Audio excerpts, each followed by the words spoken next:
శక్తి మాత్రమే ఇంకొక శక్తిని గుర్తుపట్టగలదు అన్నమాట. ఓకే. శాక్తేయం అంటే ఏంటి?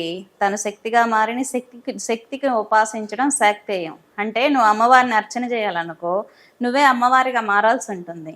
అంటే అమ్మవారు ఇప్పుడు ఎవరినన్నా మనం ఇంప్రెస్ చేయాలనుకోండి, వాళ్ళకి నచ్చినట్టు మనం ఉంటామా? వాళ్ళకి నచ్చిన బట్టలు కట్టుకుంటాం. నేను ఇప్పుడు ఖాళీ ఉపాసనలో ఉంటాను కాబట్టి అమ్మవారికి నచ్చినట్టు చీర కట్టుకుంటాను, పసుపు రాసుకుంటాను, బొట్టు పెట్టుకుంటాను. అమ్మవారిని నేను ఇంప్రెస్ చేయడానికి ట్రై చేస్తూ ఉంటాను. నేను శక్తిగా మారి శక్తిని ఆరాధించాలి అనుకుంటూ ఉంటాను. మగవాళ్ళు కూడా గమనించుంటారు, తమిళనాడు, కర్ణాటక ప్రాంతాలలో చండీ ఉపాసకులు ఉన్నారు.